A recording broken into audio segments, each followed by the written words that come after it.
백여 년 전 서양의 선교사들이 이곳에 왔습니다. 그들이 살아낸 조선은 어떤 곳이었을까요?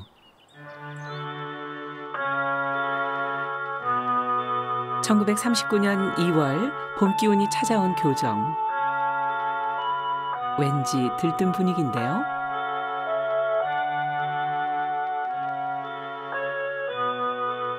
신명여학교 폴라드 교장의 환갑잔치 날입니다.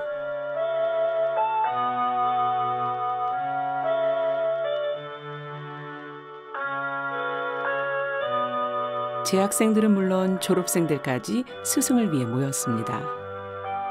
폴라드 교장은 결혼도 하지 않고 오직 선교를 위해 조선에 왔습니다.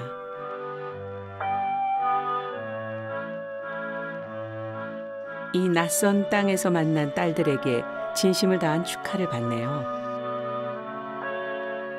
만감이 교차하는 표정이 영상에 고스란히 남아 있습니다.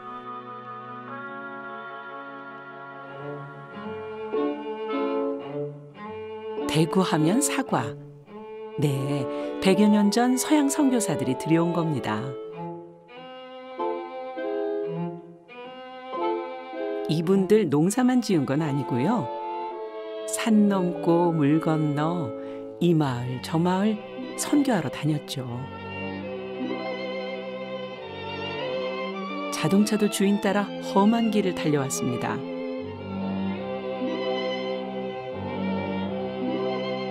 그런데 자동차 상태가 심상치 않습니다. 아무래도 고장난 것 같은데요. 바닥까지 샅샅이 살피는데 자동차 주인도 같이 누웠다가 쪼그려 앉았다가 어휴 부산스럽네요. 이 선교사의 이름은 브루엔. 미국 명문 프린스턴 대학교를 졸업하고 25 젊은 시절에 조선에 왔습니다. 애칭인 해리 브루엔을 소리나는 대로 읽어 한국 이름은 부해리고요. 무엇보다도 아이들의 환심을 사는데 일가견이 있지요. 수줍음 많은 여인들도 슬금슬금 다가와 친한 체를 합니다.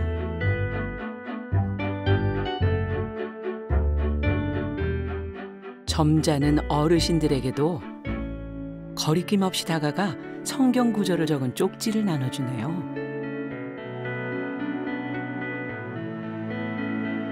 가는 곳마다 사람들이 몰려드니 생판 모르는 종교를 알리는데도 수월해 보입니다.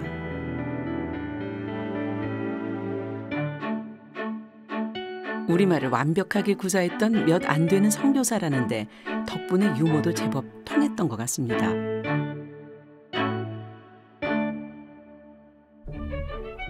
어이쿠, 마을 구석구석을 돌며 사람들과 부대낍니다. 그가 촬영한 영상 속에는 조선의 아이와 여인들의 모습이 다양하게 담겨 있습니다.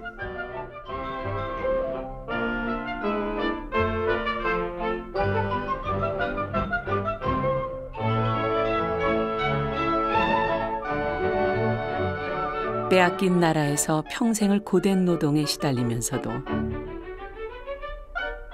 하루하루 끈질기게 귀한 삶을 이어가는 이들입니다. 거리에 유난히 잘 차려입은 사람들이 보이는데요.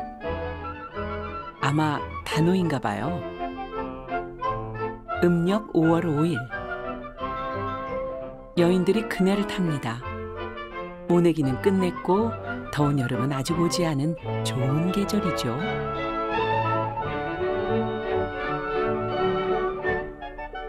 사내들은 씨름을 하는데요. 판이 제법 큽니다.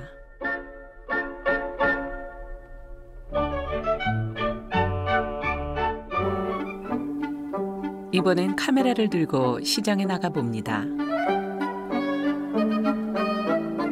와, 엄청난 걸 머리에 얹은 채 자전거를 타고 달려오는 사람. 묘기인가요? 뭔가를 팔러 나온 것 같긴 한데 그릇을 팔려는 건지 상을 팔려는 건지 모르겠지만요.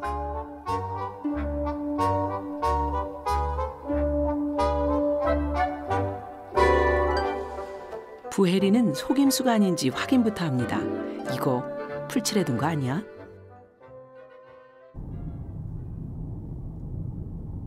부혜리 선교사는 무려 42년을 조선에 살다 고향에 돌아갔습니다.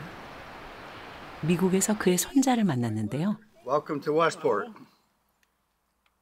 Oh my God, it is a library here. This is what I call my father's study. This is Reverend Harry Bruin. This is his wife, Martha. 오래된 영상에서 본 그 부혜리 맞네요. This is her father. 부혜리는 고향으로 돌아간 후에도 조선에서의 기억을 간직했습니다. Yes, like a bride. This I look to be just about one. Well, it's 1941, so I was between 1 and 2 years old there, and my grandparents had visited and put that Korean hat on me and took these pictures to make me a honorary Korean citizen, I guess. And that's the only time I ever was in the same place with my grandfather.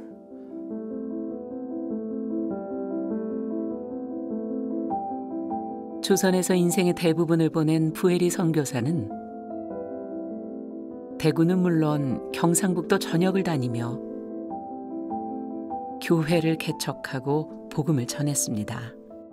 A medical doctor from Korea that was already over there had written to the church saying we need missionaries in Korea. He was just an outdoors kind of guy, you know, and he would be itinerarying out in the countryside. And he was going to be based in Daegu. 그는 골짜기에 둘러싸인 논밭과 들판에서 뛰어노는 아이들이 얼마나 아름다운지 기록했습니다.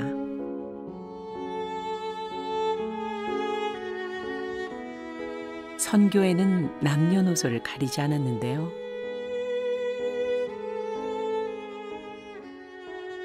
He endeared himself to the people. He met a man along the trip, itinerarying, and convinced he would hand out tracts that just say, God loves you, you know, you can pray to God and he'll hear you. And he'd say to the man, why don't you bring your wife next week? And he'd say, why should I bring my wife? She's a woman. And he'd say, wait a minute, these are all God's children. 부혜리는 한센인들을 위한 의료 선교에도 뛰어들었습니다.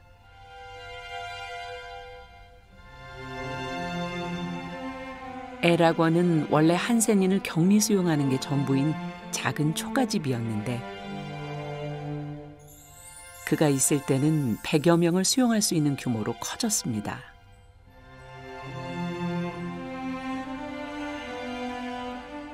동산병원 원장이었던 선교사 플래처가 설립을 했는데요.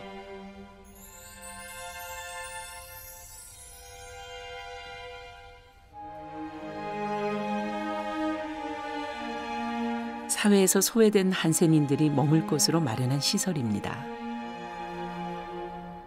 에락원은 지금도 그 자리에 남아 있습니다. 의료 선교 기지였던 당시에는 거의 모든 한센인들이 세례를 받고 교인이 되었다고 하는데요.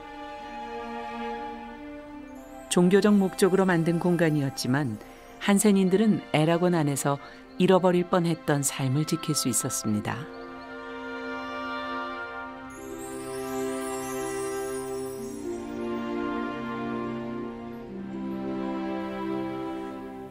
증세가 가벼운 한센인들은 일하면서 치료를 받았습니다. 뭐 저때 주로 이제 농업이지만 그런 다른 사람들하고 섞여가지고 저걸 할 수가 없으니까 자급자족하면서 이제 생활할 수 있는 어떤 그런 기반들. 그러니까 저기 이제 질병 자체는 굉장히 천천히 그 진행이 되고 뭐 그래서 심한 분들도 있지만 또 웬만한 뭐 활동이나 노동들을 할 수 있기 때문에 그래서 이제 그쪽에 굉장히 그 초점이 맞춰져서요.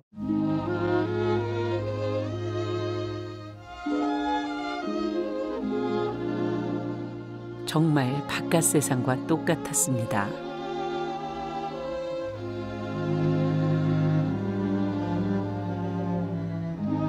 선교사들은 이 낯선 땅에서 사람들이 무엇으로 살아가는지 관찰하고 영상으로 기록했습니다.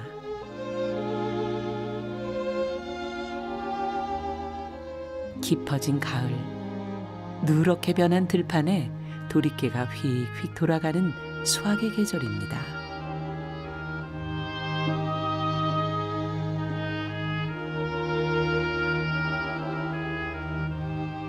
일을 마친 사내들이 비로소 휴식을 취하는데요.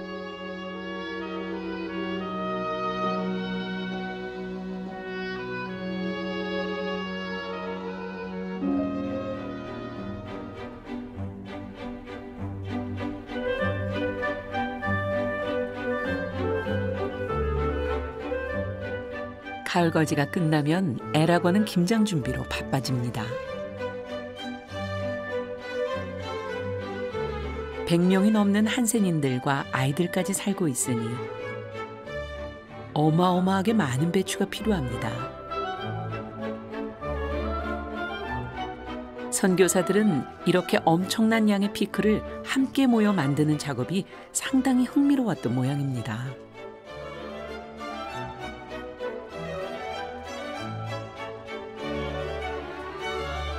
맨몸으로 수십 개의 배추를 한꺼번에 들어올리는 것도요. 이 정도의 양을 한 번에 운반하지 못하면 올겨울을 날 김장은 어림도 없죠.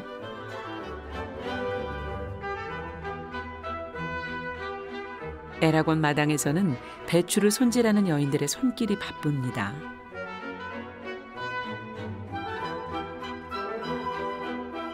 딸, 엄마, 할머니 모두 달려들어 일하네요.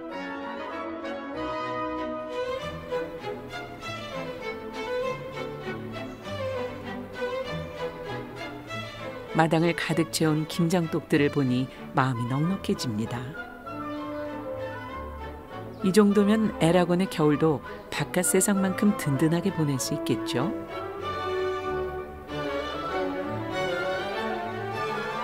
사회에서 배척받았던 한센인들에게 허락되지 않았던 소중한 일상이 에라곤 안에서 지켜졌습니다. 사람들한테 배척받아가지고 제대로 사회에서 어떤 제대로 된 사람으로서 대접을 못 받으면서 이렇게 사는 어떤 이제 그런 상황들을 이제 안타깝게 생각해서 이제 의료에서도 상당히 좀 소외되기 쉬운 사회적인 약자들에 대한 의료를 이제 그 많이 신경을 썼던 거죠.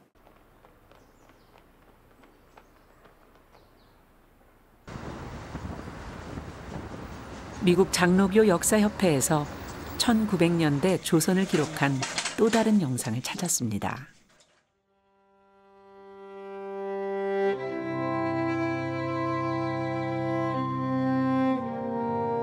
역시 선교사들이 촬영한 것입니다. 이 필름에 남아있는 것은 평양. 당시 평양은 전국에서 가장 교인이 많은 곳이었습니다.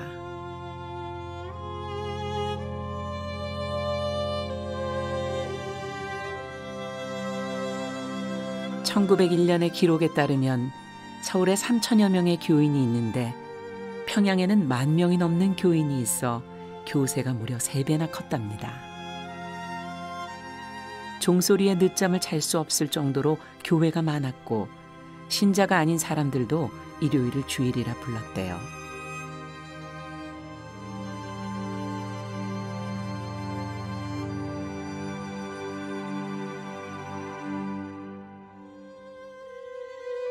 조선의 사회적 관습에 따라 남성과 여성, 그리고 성인과 어린이가 따로 예배를 받습니다.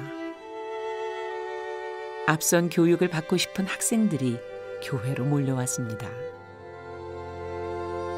어린아이들도 줄지어 찾아왔네요.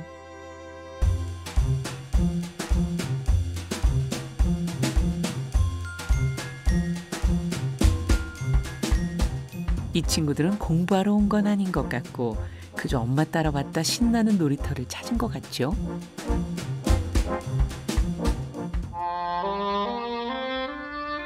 평양의 교세 확장에는 미국에서 온 선교사 모펫이 큰 역할을 했습니다. 26세 조선에 온 그는 곧바로 평양으로 갔습니다. 갖은 고생 끝에 조선인들의 삶과 함께할 수 있었고 결국 평양은 동양의 예루살렘이라 불릴 정도로 전설적인 선교지가 됐습니다.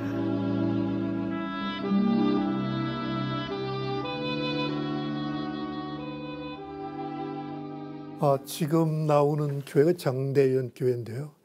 이게 평양의 모교회죠. 가장 장로교회에서는 가장 먼저 생긴 교회인데 지금 해벽 사이에 나무로 그 기둥을 댔죠. 그게 이제 장대인 교회의 그 특징입니다. 이 장대인 교회 뒤뜰 뒤에서 보는 화면 같습니다. 그리고 그 교회를 중심으로 학교도 운영하고 병원도 운영하고 이런 일을 했죠.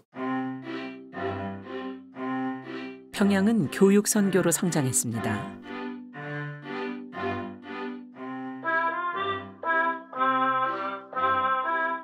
서울보다 훨씬 폐쇄적인 분위기에서 사람들에게 가까이 다가가는 효과적인 방식이었죠.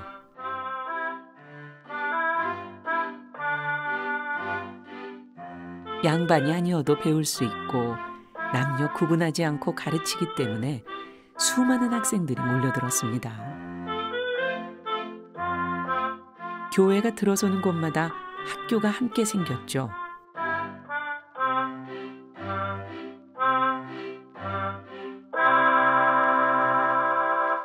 또 고아를 불쌍히 여기라는 성경 말씀에 따라 고아원도 운영했습니다.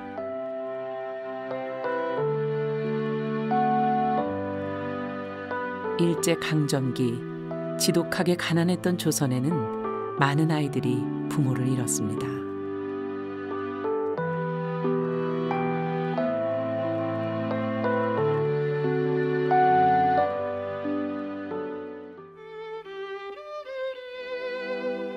여성들은 조선의 선교에서 아주 중요한 존재였습니다. 특히 장대현 교회 사경회에는 전국 각지에서 수많은 여성들이 몰려들었습니다. 12일이나 교회에 머물러야 하니 본인은 물론 아이들 먹을 것, 입을 것까지 싸서 머리에 이고 먼 길을 걷고 또 걸어옵니다. 고생스러웠을 텐데 표정이 밝네요. 이 사경회는 쉽게 얘기하면 경전을 공부하는 모임이죠. 성경 공부를 주도했던 교회가 평양에 있는 장대현 교회였습니다. 이 장대현 교회에서 사경회가 열렸는 여러 지역에서 저 사경회에 참석하러 심지어는 목포에서 평양을 가기도 하고 또 한경도에서 가기도 하고 평양 사람뿐만 아니라 사경회는 당시 여성들에게 흔치 않은 교육의 기회였고 그들만의 유대를 만들 수 있는 장소였습니다.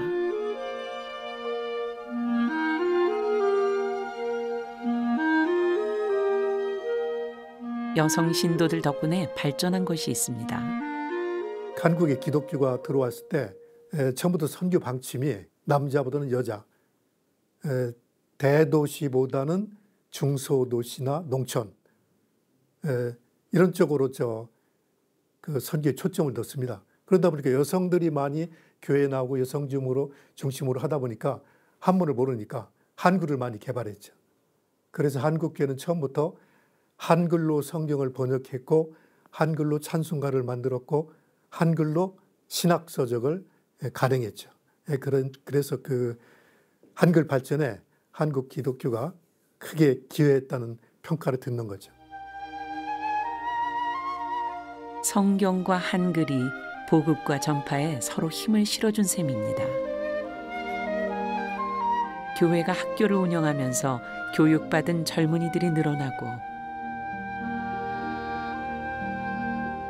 조선인 목사들이 등장했습니다. 평양의 부흥을 몰고 온 주역이 바로 이분입니다. 길선주 목사입니다. 한국 교회에 가장 큰 영향력을 미친 한국인 목회자죠. 길선주 목사님은 1907년에 그 평양 장로교회 모교회인 장대인교회 담임 목사가 됐죠. 그런데 1907년 1월 달에 그 교회에서 대부흥 운동이라는 데서 한국인들이 기독교 신앙의 본질을 발견하고 회개하고 그런 일이 일어났는데 그 운동을 주도했던 분입니다. 그래서 그 1907년 그 대부흥 운동이 끝나고 나서 장대인교회 담임 목사가 되죠. 그래서 사망할 때까지 1930대 중반까지 한국 교회의 사경회, 그러니까 바이블 스터디 또 부흥회를 전국을 다니면서 이끌었던 그런 인물입니다. 길선주 목사는 서양 선교사들에게도 인상적인 인물이었습니다. 한국 교회가 낳은 가장 위대한 전도자라고 불렸죠. 이렇게 같이 이렇게 서서 동영상으로 말씀 나누는 걸 처음 봤어요. 그 전에 사진이 있는데 저 분들이 장대현 교회를 중심으로 평양에 그리고 북한 지역에 기독교를 전파했다는 점에서 이 두 분이 굉장히 중요한 인물이죠. 예. 서양 선교사들이 이끌고 조선인들이 그 뒤를 쫓아가던 시절을 지나 조선인 스스로 길을 찾고 나아갑니다.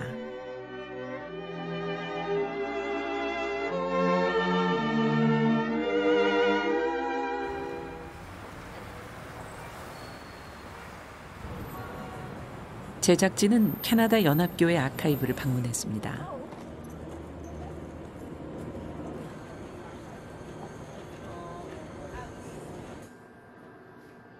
이곳에서 한국 관련 영상을 찾을 수 있었습니다.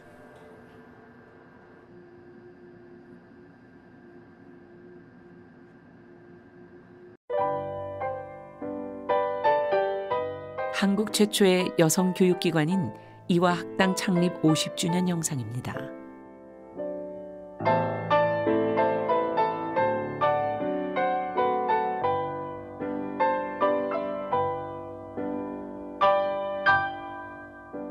스크랜튼이 처음 학교를 만들기로 결심했을 땐 학생을 구하기 어려웠습니다. 외국인이 규중에 사는 여인들과 만나는 것조차 어려웠던 시대니까요.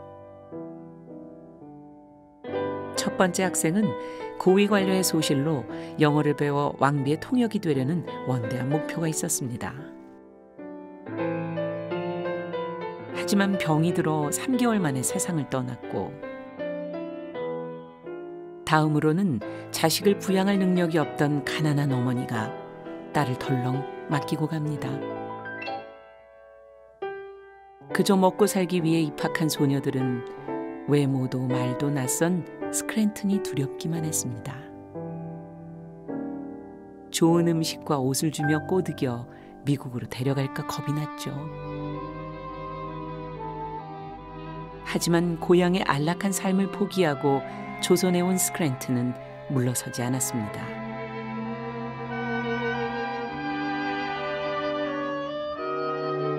여성들이 교육을 받게 되면서 가장 눈에 띄었던 것이 옷차림이었습니다. 여학생들의 옷은 뭔가 달랐거든요. 조선 후기에서 이제 19세기 말에 이르면은 저고리의 길이가 극도로 짧아지게 돼요.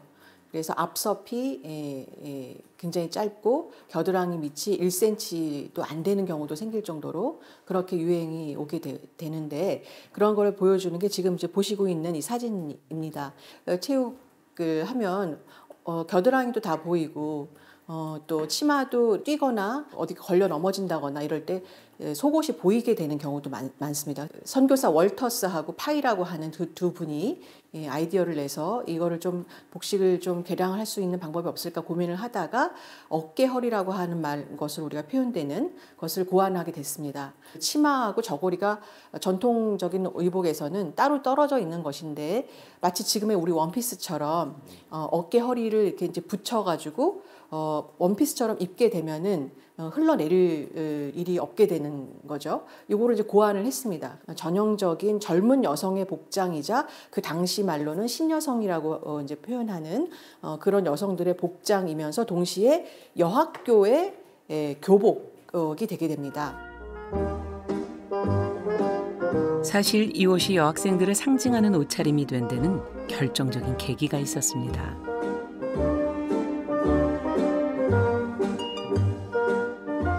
통치마가 전국적으로 확산되게 된 굉장히 중요한 계기가 3.1운동이었다고 합니다. 1919년 3월 8일에 대구 지역 학생들이 주도했던 만세 시위에 참가한 신명 여학교 학생인데 이분이 이제 김학진 여사입니다.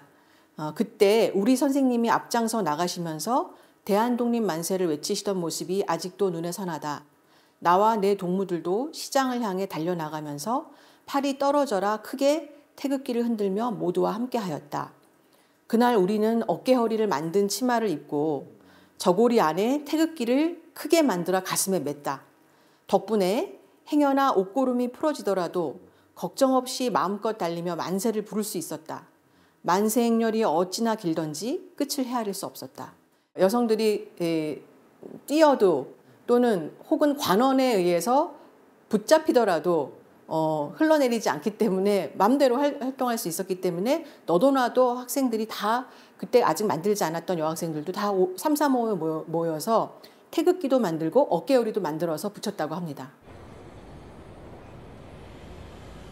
이화 학당 영상이 있던 아카이브에서 제작진은 또 다른 귀한 자료를 찾아냈습니다.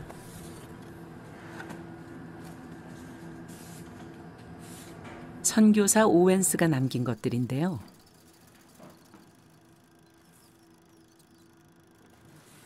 캐나다 출신 선교사인 그는 조선에 상당 기간 머물렀지만 우리에게 거의 알려지지 않았던 인물입니다.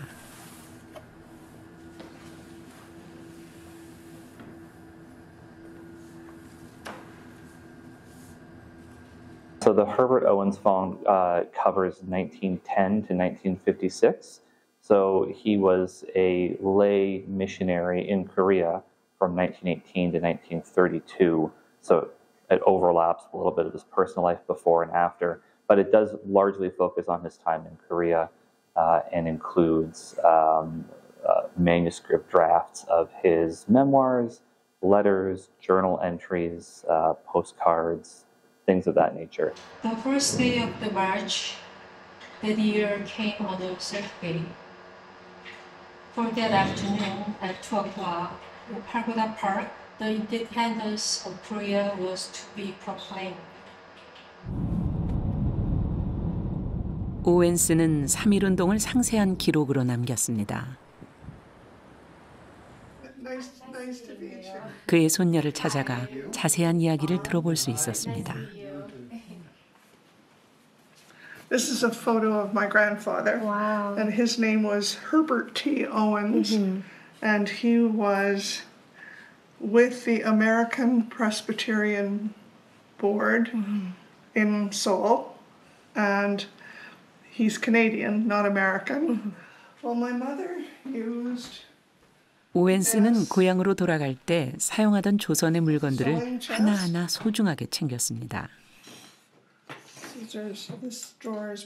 세상을 떠나면서 모두 후손들에게 물려줬죠. What else? She always believed that Korean brass was the very best. 딸에게 그리고 다시 손녀에게 귀하게 전해진 아름다운 것들. It's a beautiful book, isn't it? Yeah. Wow.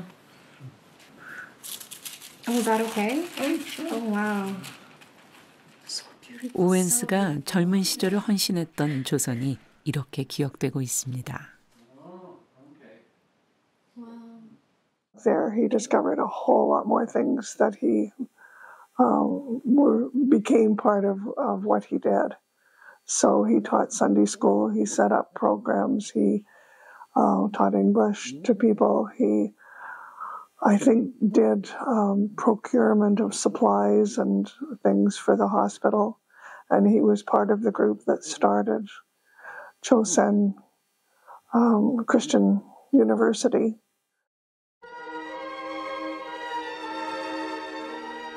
오웬스는 조선 기독대학의 직원이었습니다. 조선 기독대학은 1915년 설립된 사립전문학교로 연희 전문을 거쳐 지금의 연세대학교가 됐습니다. 오웬스는 1933년 사임에 조선을 떠나기 전까지 세브란스 병원의 사무장이자 회계원으로 일했습니다. 영어를 가르치기도 했죠. 그리고 3.1 만세운동을 목격합니다.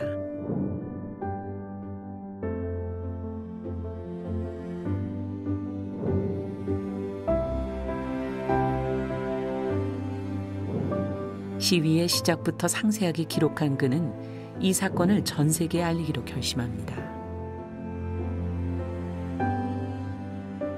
고종의 국장,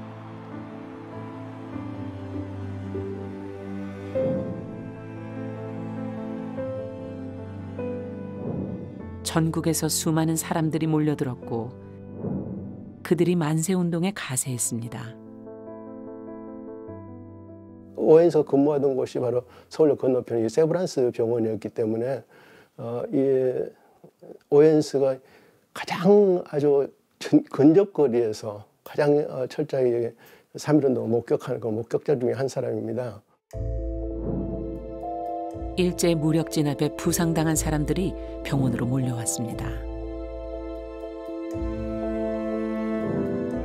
오웬스는 그들을 직접 만나 이야기를 들었습니다. 예, 서울을 비롯한 전국 각지에서 시위를 하다가 일제 총검역에서 심각한 부상을 당하는 부상자들이 세브란스 병원으로 몰려왔어요. 피해자들, 특히 이제 여학생들이 수감됐다가 풀려난 사람들, 이런 사람들을 면담을 진행해요. 오웬스하고 오웬스 부인 뭐 이런 사람들이 면담을 진행해서 그걸 또 기록으로 남깁니다. 기록은 국제연맹에 보내집니다. 오웬스는 해외에 이 사태를 전하고 국제사회의 지지를 얻으려 했습니다.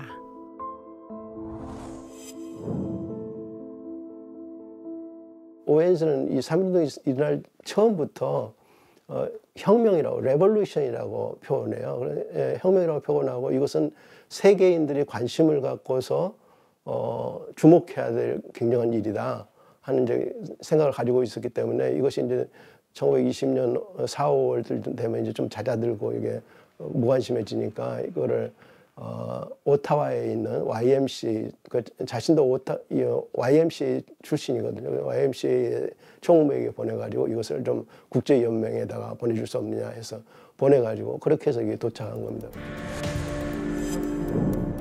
이것은 서양인이 현장에서 3.1 만세운동을 상세히 기록한 중요한 자료로 남아 있습니다.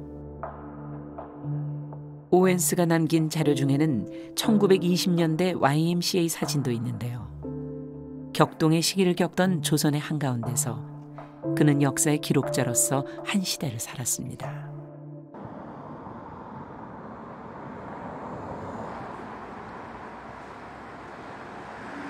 또 다른 선교의 주요 기지로 역사에 남아있는 곳.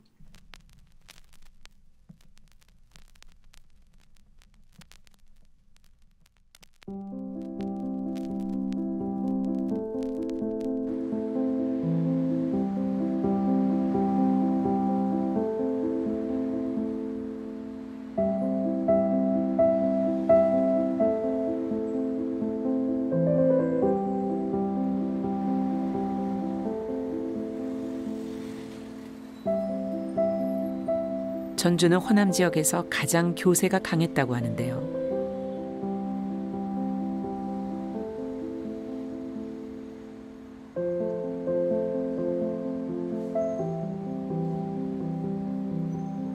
지금도 옛 모습을 제법 간직하고 있는 이 오래된 도시에 그들의 흔적이 남아 있습니다.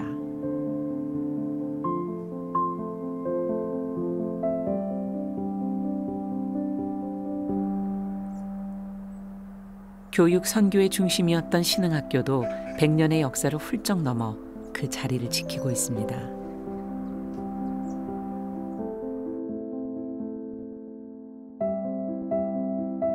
당시 전주의 선교사들은 가족을 이루어 마을의 일원이 됐습니다.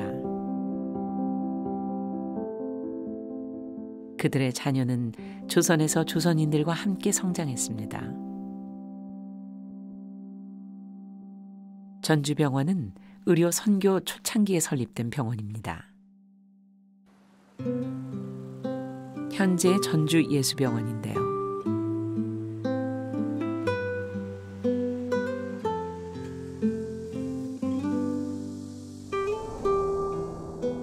보그스 박사는 예수병원의 6번째 병원장이었습니다.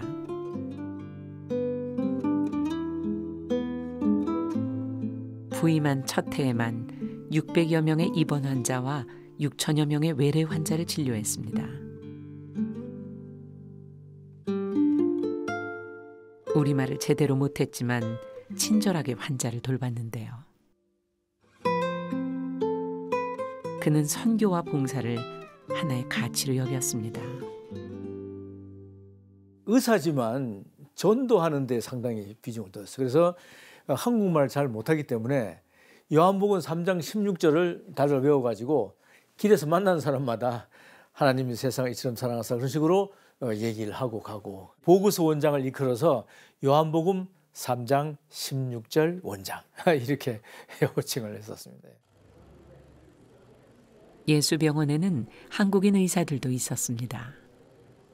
이분은 예수병원에서 한국인 의사로는 첫 번째 의사인데 1934년에 세브란스 의전을 졸업하고, 그 당시 이제 아버지가 서문교회 목사님으로 계셨던 이제 배은희 목사님이었기 때문에 아버지 사시는 곳 예수병원의 첫 번째 의사로 여기서 일을 하게 됐습니다. 세브란스에서 교육을 받은 한국인 의사들이 지역 곳곳의 현장에서 활동하고 있었던 것입니다. 요분이 이제 김관덕 의사죠. 그래서 배버석 의사의 세브란스 의전 후배 그랬습니다. 그래서 이때가 36년 3월에 졸업을 한 걸 알고 있는데, 그래서 요분이 졸업을 하고 첫 번째 직장이 아마 예수병원으로 왔고, 환자가 점점 늘어나고 병원 규모가 커지면서 병원에 엑스레이가 들어왔습니다. 당시로선 최첨단 의료기기였죠. 보고스 원장이 미국에 이제 안식년 비슷하게 갔는데, 그때 이제 미국에는 엑스레이가 많이 보급이 된 것 같아요. 그래서 이걸 좀 예수병원에 가져왔으면 좋겠다. 근데 이제 모금하기가 힘드니까 가족에서 좀 많이 지원을 해서 엑스레이를 직접 가지고 온 걸로 기록이 돼 있고, 엑스레이가 이렇게 병원에서 사용하게 되면서 환자 수가 급증했다고 합니다. 그래서 이걸 사용을 하면 뭐 병도 치료하고 좋긴 하지만 본인은 더 예전보다는 더 훨씬 일이 강도가 높아졌다. 그동안 민간요법에 의지하며 고통을 겪었던 사람들은 선교사들에게 무척 호의적이었습니다. 양반들은 쉽게 뭐 병원에도 가고 의사도 만나지만 일반인들은 못했단 말이죠. 그런데 이 선교사들이 와가지고 뭐 양반 가리지 않고 치료도 해주고 교육도 시키고 했단 말이죠. 그냥 거기에 상당히 사람들이 감동을 받아요. 그래서 시장 가다가 이제 일기 그 기록이 나오는데, 시장에 가면 어떤 사람이 손짓하면서 저 사람은 보기만 해도 나서 이제 그렇게 서로 간에 얘기하는 나올 정도로 상당히 그 신뢰하고 호감을 가졌다. 서양인들에게 가졌던 두려움과 거부감이 사라졌죠.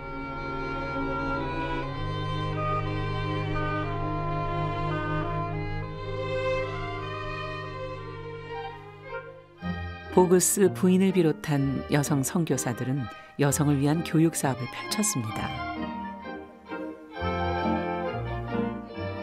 서울이 아닌 지방에서는 여성들이 교육을 받을 수 있는 기회가 거의 없었기에 호응이 대단했습니다.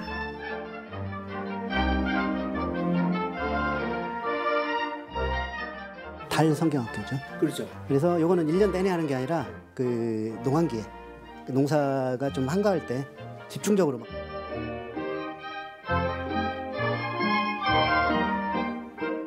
한 달간의 집중 교육. 학생들은 날이 갈수록 늘어났습니다.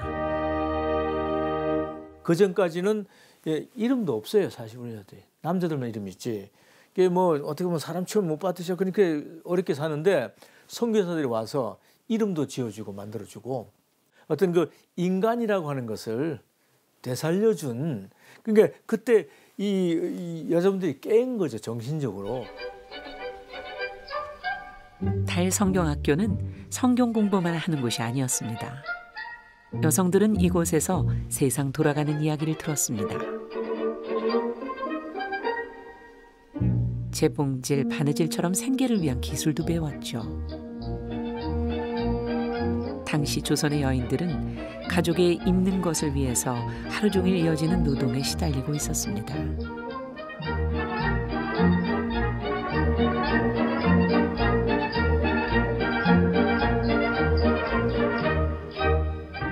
그래서 조선에 온 선교사들에게 가장 인상 깊은 장면도 여인들이 빨래하는 모습이었습니다.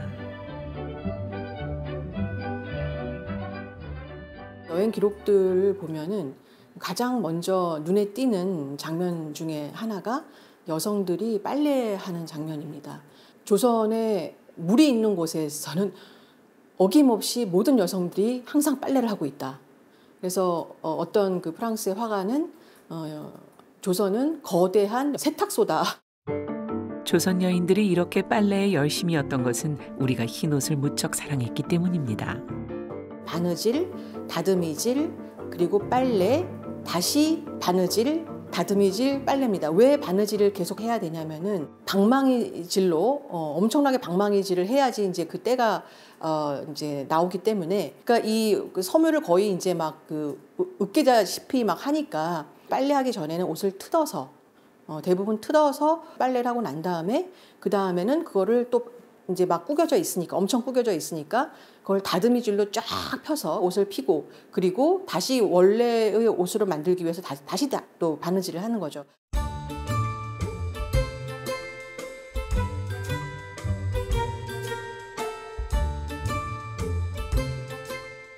선교사들은 전주의 호남 지역 최초의 교회를 지었습니다.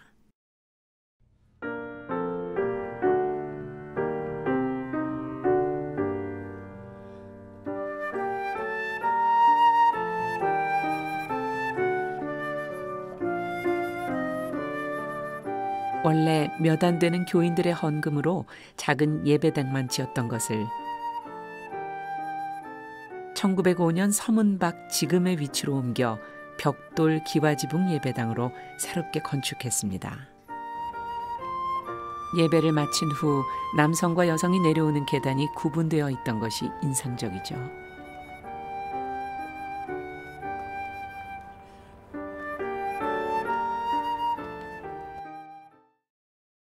장날.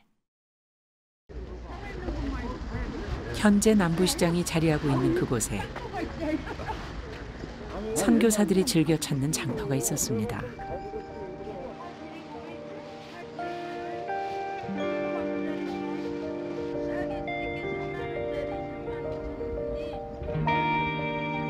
지게를 파는 장사꾼들이 보이고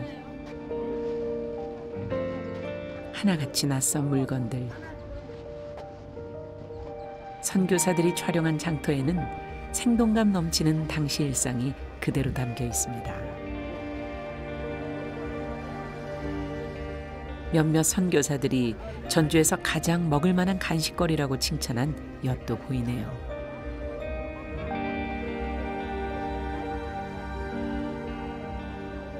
사실 선교사들이 장터에 가는 건 단순히 필요한 물건을 사기 위해서가 아니었습니다. 조선인들의 삶을 가까이에서 들여다보려 했던 것이죠. 카메라를 들고 결코 특별하지 않은 조선의 일상을 특별한 영상으로 남겼습니다.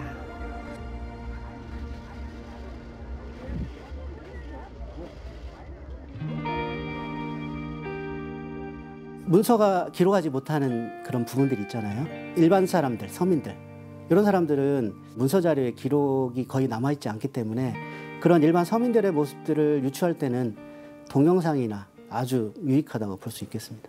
제가 이걸 보면서 그 안에 나온 한 사람 한 사람 그 대화를 계속 걸었었거든요. 어떤 이야기를 해주는지 선교사들이 촬영을 했지만 본인의 그런 편견이나 이런 것들이 가장 드러나지 않게 찍은 게 동영상이기 때문에 또 많은 자료들이 있을 건데 지금 아직 발견하지 못한 자료들 이런 것들을 좀 많이 발견을 해서 좀 더 많이 연구가 됐으면 좋겠습니다.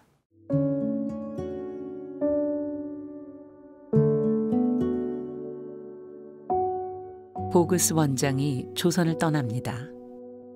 청춘을 바쳐 헌신했던 그를 보내는 것을 사람들은 진심으로 아쉬워했습니다.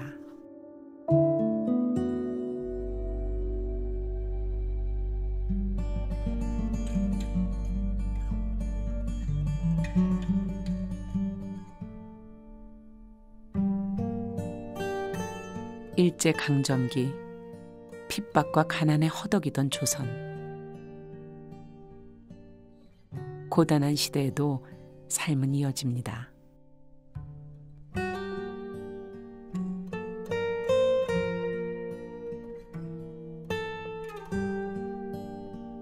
우리 아버지, 어머니의 기억은 오랜 세월의 풍화에 사라지지 않고 시간 속에 새겨지고 공간 속에 기록되었습니다. 그 시간과 공간 속에 지금 우리가 있습니다.